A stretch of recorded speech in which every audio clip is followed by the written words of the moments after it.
Inclusion pulled together this panel of students who are incredible. They're going to discuss Chapter 3. So throughout this, I'll have them introduce themselves, and then we'll prompt them with a couple of questions to hear about their thoughts and reactions to the chapter. Like I said, we're going to end on time, but I want to make sure that we have some time for you all to ask questions of the panel as well.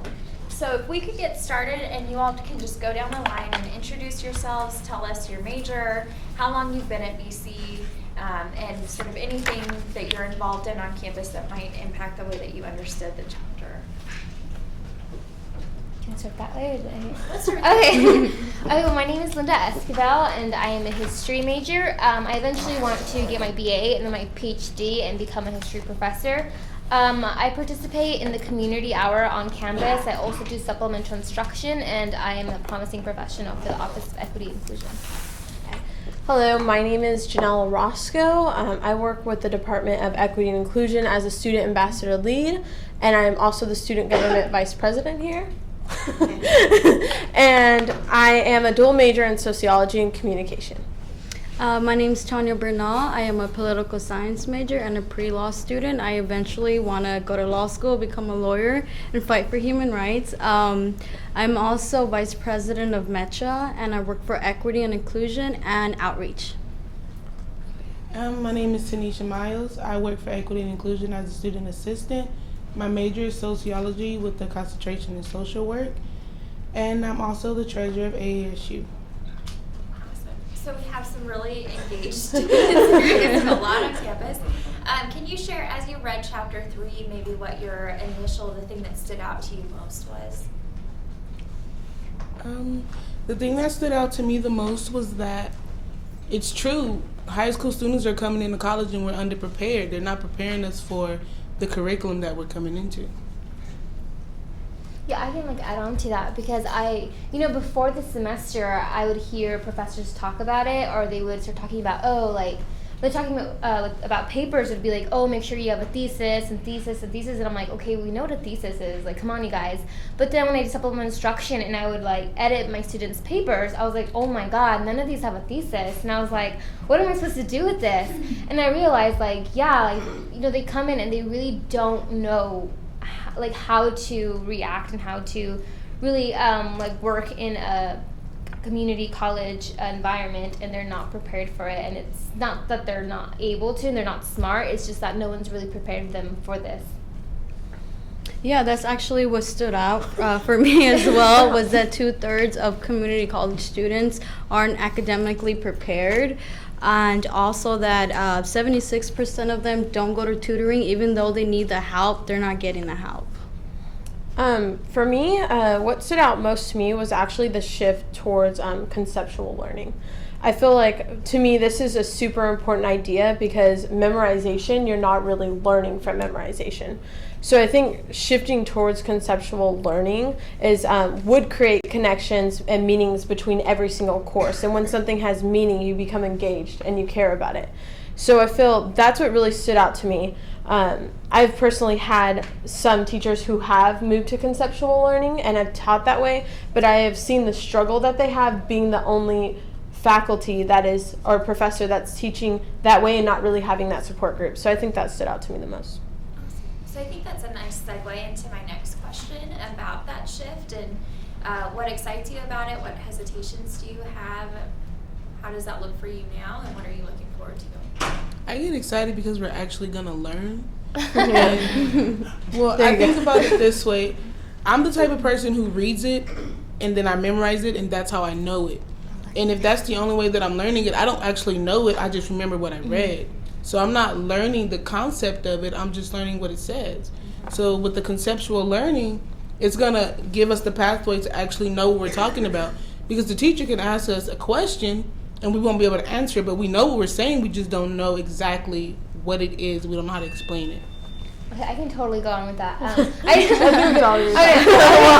did supplemental instruction for history, so for me, conceptual learning was I was just jotting down so many notes because, I can ask my students, okay, well, what's Bacon's Rebellion? And they can all tell me. But then when I ask them, okay, well, what was the significance of Bacon's Rebellion? It's just crickets. They don't understand, and it's and I feel like it's so imperative for them to learn because I feel like when you're in the classroom, you're thinking like, oh my god, like who cares? This is just a bunch of people that led a rebellion like 100 years ago. Like no one really cares. And I mean, it's true. Like why do we care? And I feel like teachers sometimes don't answer that question. It's a very important question to answer. So, and that's why I think SI, like when I was reading this book, I thought, oh my god, SI is so cool, because I actually am able to have the time to make sure that they understand it in a more like deeper level, whereas professors unfortunately don't have that time. Like you have all this material you have to cover, and yeah, they talk on the significance, but they can't really, really implement too much discussion because it can like stray and it'll cut into class time, and there's a certain amount of, material you have to cover. As for me, I can talk about whatever I want, or about as much as I want, and make sure that they understand, what Bacon's Rebellion really is. And I would have to agree with them. I currently have an A in one of my classes, but that's because I memorized the work, and I'm not getting the concept. I'm not learning why it's so important to our history. So I think we're headed in the right direction.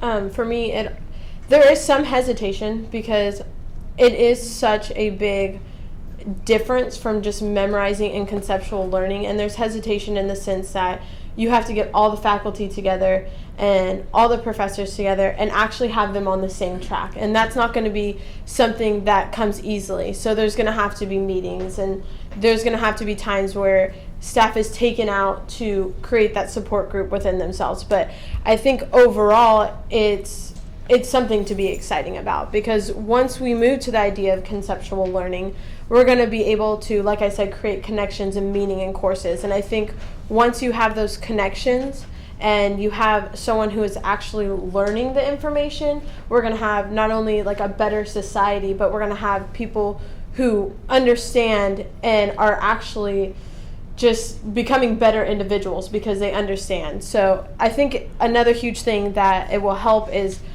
even within reading the book, is those who have weaknesses, those weaknesses will be strength, and those who are succeeding will be grown to succeed more. And I think that's a huge thing that is wrong with our education system right now, is we're kind of just hitting those middle students and not really helping those that are succeeding continue to succeed, and those who are struggling help them. So you are giving me the perfect segue. Because you talked a little bit about how big of an undertaking this is going to be for the campus. So can you all speak to what you think will be some of the challenges as we make this move, and how you see students engaging in that work? I think some of the challenges are students actually being motivated to learn and find those resources that they need. Like I said, 76% of students don't go to tutoring. They don't go and get that extra help that they need. So I think the only issue with that would be them going out there and being motivated to have a better education. Yeah. I agree with her. The challenges will be getting the students there. Because if the students aren't going, then they're not learning anything. So that would be the biggest challenge for me, because I'll be an SI instructor next semester, and I just want the students to be there, because I enjoy teaching, I enjoy learning. Getting the students there is my biggest challenge. Oh, okay, for sure, I guess. Okay, well, I agree, but I think that it's all about getting them there. But once they're there, I think that it really creates that motivation to learn, because once, history or really any subject becomes more than just remembering things, and you actually become connected with what you're learning, and you become to realize that it is important and it's not a waste of time or money. Students tend to come more. They tend to participate more. You can already see them like making those connections, which is like so awesome.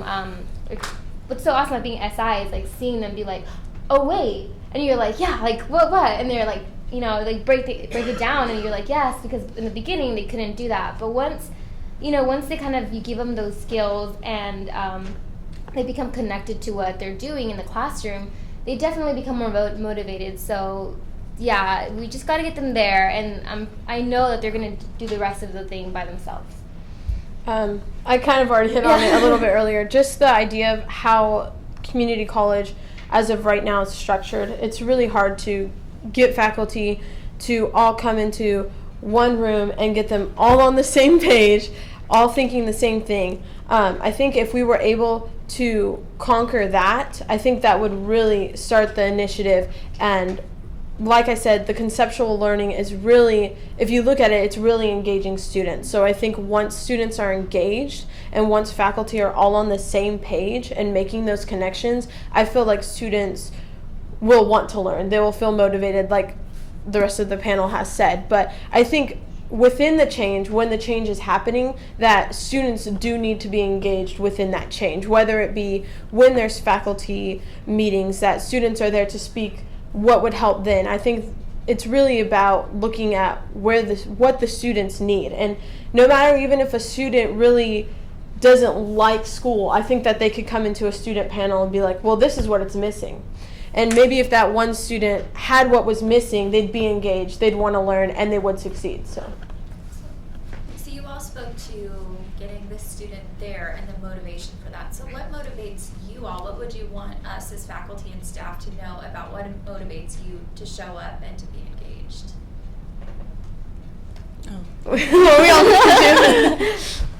What motivates me is the staff actually wanting me to learn, the staff wanting to help me. I've had a few staff members tell me, well, whether you're here or not, I get paid. Yeah. So that kills the motivation. It's like, well, okay, I'm here for nothing. Well, lately it's been pretty good because some staff members have actually reached out and like, look, I want to help you. So that's my motivation, is having a staff member actually there helping me get to where I want to go, giving me the tools that I need to build my own success. Yeah, well, for me, so right now I have a C in biology. I had an F. I really struggled with biology, but my professor, she told me, hey, there's STEM, there's biology tutoring. Her just giving me that step to show me which direction I need to improve my grade really helped me out. So I feel like if professors, faculty members give you that support, show you the resources that are out there to be successful, that's a big motivation for me to continue and improve my education. For me, it would have to be engagement, and I think that's really what it comes down to, the communication between the student and the faculty or any administration. To really make it work is you really have to make a student feel like you care about them, you want them to succeed, and that they have a voice. And I think really when it comes down to that person feels like they're important. And once you feel like you're important, you want to make change. You want to do things to make yourself better, to help others. So I think once we have that connection between students and faculty, then I think that students would become more motivated. And they would want to look for more resources and things of that sort. But I think it's really going to have to come to that engagement between both of them. Oh yeah, I think it's really cool that everyone's talking about student and faculty engagement, because Janelle and I are doing the community hour, which is all about fostering those relationships. But anyway, back to the question I was asked. For me, motivation, I think it's such a good question to ask me, because at the end of the semester, and I'm like, you know what, do I really need a degree? Motivation, I think that mine would probably be engagement too, but between not just faculty, but between other students. Yeah, and it's like, for me, it's that community hour, or my SI, or when, some professors just like talk to me and they're like, you know what, you're doing fine, like, you just gotta get through these next 3 weeks, that's all. So for me, it's kind of like seeing how other people are making a difference in my life, and also what I'm doing to make a difference in someone else's life. And I feel like that's so important to me, because I want to be a professor, and this is what I'm doing right now is what I'm going to do for the rest of my life. So I just need to keep that in mind in these next 3 weeks. Just make it through. So I want to shift gears a little bit, because the chapter talks a lot about technology and using that more prominently. What are your initial reactions to that? Do you see that being a beneficial move? What are your hesitations? Well, I think it's a great idea, because we're moving on, we're evolving, and we're the technology era. So I think it's a great thing, but not for technology there should be engagement between professors and also technology combined together, not just technology, because I feel like face-to-face with students and professors, students are more likely to engage, have that connection, and be willing to be motivated and learn more. Honestly, the technology part really kind of lost me because I'm like, so I think I was born in 1950s. And I just suck with that stuff. Like if I told you how many times I broke down crying in front of my computer because I couldn't like tab something, it's like a lot of times. So for me, the technology part, I was kind of like, yeah. So honestly, I'm trying to think of how would I implement technology in like a history class, and I feel like there's some like videos, obviously, the documentaries, but other than that, that's all old stuff. So for me, the technology thing, it's not my thing, so I'm kind of like, nah, we can do without it. But I feel like in some classes, probably more would be cool, because that would also keep, like, engagement from students, because it's like, oh, cool, like, computer stuff. People get really excited about that. But personally, I'm good without it. I like just whiteboard. All I need is a whiteboard and an Excel marker. But that's just me. Well, if my homework assignments could be did on my cell phone, that'd be great. Because we are the era of technology. That's what we were raised up into, so we live off of technology. And I think that implementing technology in the curriculum would be great because students would be more amped up about like, yeah, I'm going to go use the tablets today instead of, oh my God, I got to carry this big old textbook. So technology, I'm with it. I'm all for it. So this has been my first semester where I've really been able to have faculty using technology and actually them engaging. So when I read this, I could completely relate to this transition. And I feel like I've been really lucky to have these classes and I feel like it is the future of teaching. I think there needs to be structure around an online class. There needs to be an orientation to an online class. There needs to be some sort of structure in order for students to switch from the learning of in the classroom to online. For most students, even I can say probably for all of us, are really busy. So when it comes to being able to do something online at your own time by a certain date, it's a lot easier than having to go to class every single day to go at this time for an hour. So I've really found that I've been able to have a lot more time doing an online class, and they talk about this in the book. The con of that is you're not getting that engagement. And I really like how you pointed that out. There needs to be some way that you can still engage with the student and have an online course. Right now I'm taking a course on Apple, I believe, and it's an econ course. And what I really liked about this course, and they talk about it in the book as well, not this specific course, but how it can trigger to different learning styles. They have one where you can read the book. They have one on this website where you can learn about it through a video where there's so many different ways that you can learn, and I think that's personally very helpful for someone who's not interested in reading a book but can really learn from watching a video. So I think shifting that gives the faculty more time to make those connections and then give the book and that kind of information just through an online portion, which I think will create more engagement and will create more motivation in the classroom. What are some other really good examples that you all have seen of professors incorporating technology into your classes? Okay, I guess I'll talk about it. So, I took one online class with Apple, and I kind of explained that. I think a huge one that's really moving toward this idea, it was literally when I read this chapter, I thought of her as Erin Miller.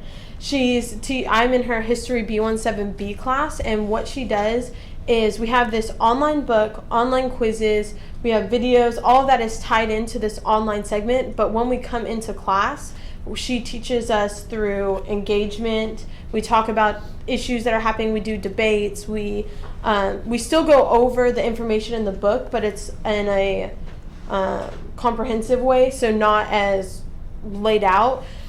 So I think that's super helpful because you can go read the book, take the quizzes, understand the knowledge, but once you go into the classroom, she's actually explaining to you, like she was saying, why is this significant? So I feel like that's made a huge impact in our class, and I've personally seen a lot of students succeeding in her class.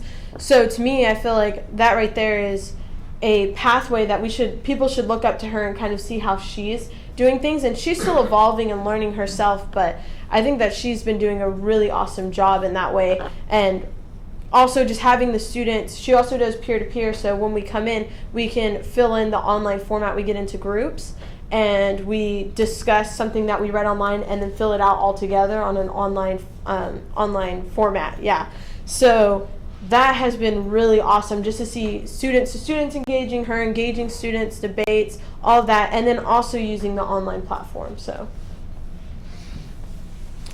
Go ahead. With me, the technology that I've seen being used was in my history class. I take African American history B20A with Kimbrough, and we do the Jefferson Hour, and it's an extra credit assignment that we do, but we have to talk about it. So once we listen to the radio part of it, we go to class and we talk about it. We have a debate on, okay, well, why did he say this? Which side are you on? Do you agree? And we debate about it. So that's my thing, with the being able to do it at home on your own time and then coming in to debate about it within the class. So we're all engaging together and we're also implementing technology. Yeah, well, for me, I had communications last semester, and all our quizzes, our homework, everything was online. And at that time, I was president of organization here on campus. I had a full-time job, so I was so busy. And I know there's single mothers, all kinds of students that have like extra things on their plate besides being a student. So it really helps them with their schedule, so they can still be a student and get things done with their families, their jobs. And it was a lot easier for me to get my A in that class while I worked and still did my homework and take my quizzes. So it's more convenient for students as well, and you still get that FaceTime with your professor. Okay, I was a little nervous because I couldn't think of anything. Because I'm like no technology. And like she was saying about the textbook, and I was like, no, let's not do that. Like I can't. Like I cannot read off of like online thing. Like I just won't grasp anything. But then I was like, oh wait, I can think of something. I think what is really cool, and it's kind of something that's already being used. It's kind of old news, but I think that it's more like students should realize they should totally utilize this, is when teachers put their grades online and like a really breakdown, this is what you got on this assignment, or the feedback, because I feel that's how I really get through, because I know where I'm at all the time. I know that I got this grade, and it's not a surprise to me midway, or like, God forbid, week before the final where I'm like, wait a minute, like I don't have an A. So I think that's something that, maybe it's because I'm just so I'm like every single point fits for me, so I'm always checking to make sure I'm on top of everything. But I feel like a lot of students should definitely utilize like Moodle, or like just Excel sheets. I think that's what they're called. Like just know what your grade is, know how you're doing, so you can improve on like what you're how you're doing in the classroom. So I think that even though almost every single professor does this, I think we should definitely make sure that students are on top of like checking their grade constantly, so it won't be a surprise when you don't have the one you want. That's a really good example of kind of a non-instructional tool. Okay, awesome. I think that's exciting to hear that you all have had really solid experiences. So before I pitch it back out to the rest of the group, if you all could just sort of talk about your final thoughts as they relate to the idea of a guided pathway and the way that this chapter would prepare BC to take on that work, and what excites you about it. Well, I feel like the first step was realizing we do have problems with some community colleges, and now addressing it, moving on forward to a better direction so we can have a better educational system. So I'm just, what excites me is that we're going to change and improve the community colleges. What excited me when I was reading this is I felt like supplemental instruction was probably, and community hour was something that we were already doing, is, I feel like a really good answer to all the problems we were having, because there's also the whole inductive teaching I saw, where it's like instructors pose an interesting problem or question to help students really kind of like get a better understanding of the material. And I feel like that was cool, because it's like, especially I'm talking about history again, but in history I feel like people see it like a linear, chronological, really simple, like first it was this and then it was this and it was that, and it's like, no, it's just, history is just like, it's just crazy. So I mean, we talk about like women's suffrage or something, and it's just like a 20-year period in time in like the students' minds, but really there's just so many factors that contributed to that. So what I like to do in supplemental instruction, which I just did on Wednesday, was I was like, well, how was it that women went from being, you know, kind of oppressed and disenfranchised to all of a sudden that they get this idea that they actually are worth as much as men? Like, you know, like for hundreds of years, or thousands, really, that wasn't the case. So what changed that? And then I just see everyone being like, huh, like I never thought of it that way. So then like the suffrage movement started to mean something. So for me, I feel like definitely increase, you know, the SI department, because I think it's so helpful. And yeah, we definitely need to work on getting more students there. But if we increase it, there's so many classes I wish I would have been able to go to SI for. And also the community hour, like we were talking about, the student-professor relationships. School is so much easier when you have that professor who believes in you.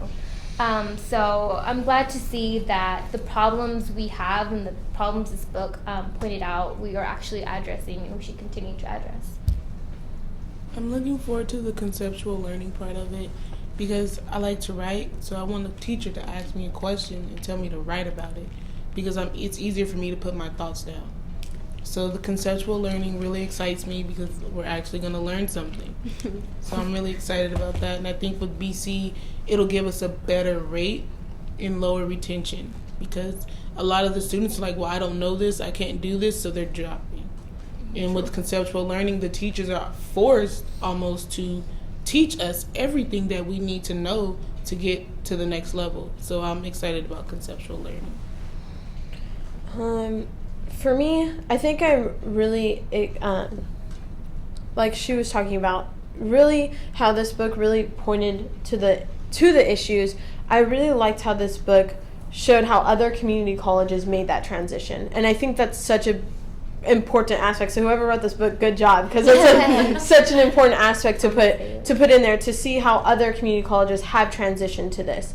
And I think it really pointed to it's not going to be easy. It's not one day, it's all of a sudden everyone's going to be doing it. So I think something that really stood out to me was, since I have had classes that are going towards conceptual learning, having that faculty member have a support group. Because I see that faculty member can become stressed and kind of feel like they don't have anyone else there to help them and help make those connections to other courses, and it kind of stresses them out. So I think a huge thing for me is to have faculty meetings where all faculty can come together creatively, support each other, and make connections between their classes in order to increase improvement for their students and for their students to succeed. And just what everyone else said, SI and all these resources that we do have on the Bakersfield College campus, we need to engage students to come and to become a part of that, because that is the start to transitioning between the cafeteria style modeled community college. So conceptual learning is obviously, like she said, a huge one for me too. And I think that once we move towards that, those who are struggling will be able to be strengthened and not be lost, and those who are succeeding will be able to grow. So, well, thank you for that. So we have a little over 10 minutes for questions. So is there anybody in the room who has questions for our panelists? So we hired 34 new faculty this year, and we'll probably hire 22, 24 for 16, 17. That's about 50, and that's about 25% of our faculty, a little bit less than 25% of our faculty. So that could be a huge change. So with regard to conceptual learning, if you were going to put together a panel to talk to brand new faculty about what is the deal, what's the most important thing, what would you tell them to help them really catch this idea of why it's important for you as a student? Because I may ask you to come and talk to them, you know. But what would you say to them? What would be compelling to a new faculty member to pick this up and run with it? I think with conceptual learning, it just makes school not so tough. You know, it makes it seem like it actually matters and it's important, and it makes it interesting. It makes you think, and I feel like with the students I provide supplemental instruction for, that's like the best reward is when they tell me, oh, you really made me think. So I was like, okay, that's great, because it's not just you're in here trying to get that A and you're just reviewing. to just pass the class and that's all. Like now it's like an actual like learning experience. And I feel like, people really do want to learn. And I think that that's just, that's what the new faculty is here for, is to like make people learn. So I feel like conceptual learning, it's like we definitely learn. So like just do it, and I feel like just do it, and it'll like coming to class, it'll actually like matter to some people, because it doesn't right now.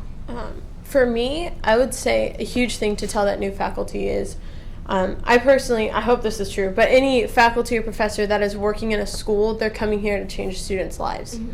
And I think if you sat down with them, and even if you're a professional, you still have emotions and you still make connections between things. So I think if you sat down with them and said, you are teaching these students to learn, you are changing these students, you are making them become successful individuals who we will be possibly the leaders of the next generation. And I think really sticking that to faculty and to them, letting them know that they are changing our lives. And there's been many instances where I've had a professor who has changed my life and has pushed me and motivated me to go into the right direction and to continue doing what I'm doing. So I feel like that is just such a huge aspect, just really tie into how much they're changing our lives and how important they are to us, because they are very important to us, and we really want to learn. And we're learning ourselves right now to be who we're going to become. We're going through a lot of different things. So I think it's really just making that connection back to how they're changing our lives and how significant they are to us. Yeah, and I would have to agree with them.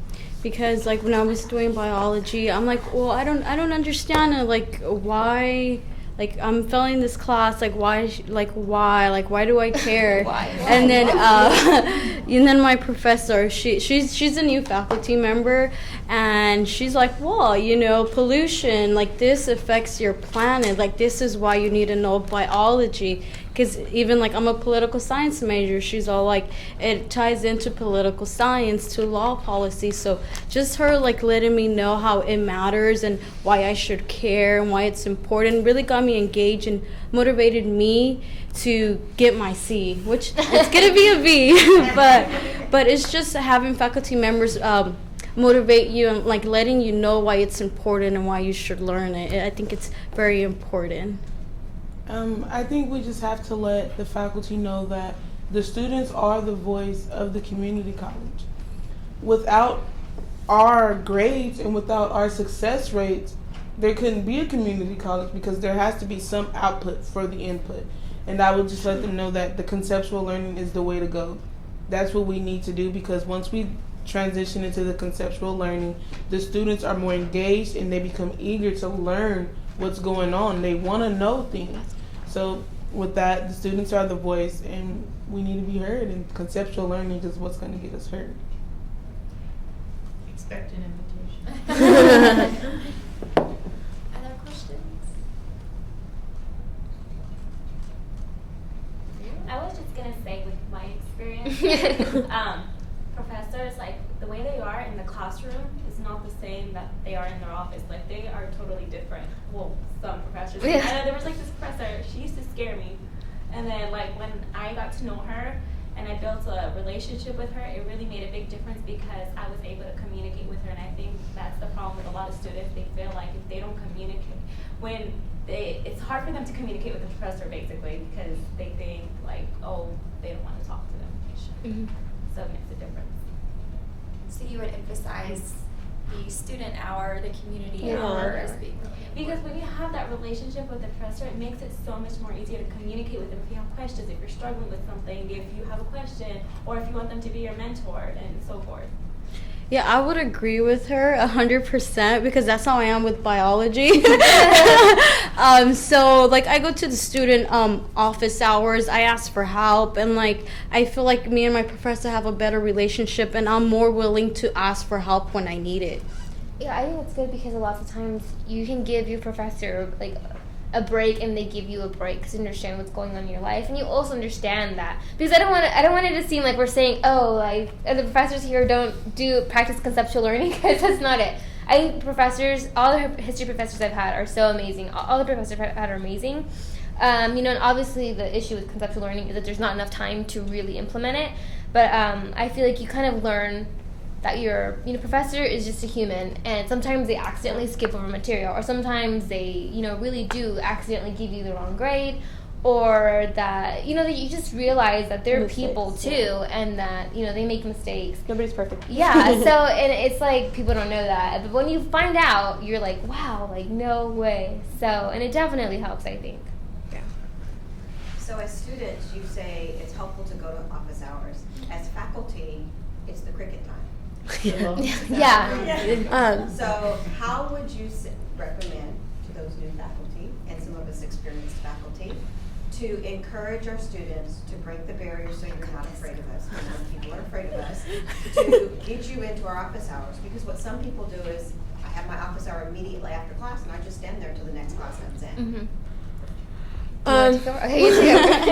So, I mean, I think this is an issue, especially students who do go to the office hours. We even realize this issue. So, when Community Hour, I don't know if everyone in here has heard of it, but that was actually a student-driven project that was made through Equity and Inclusion, and it was because we saw students not taking the advantage of going into the office hours.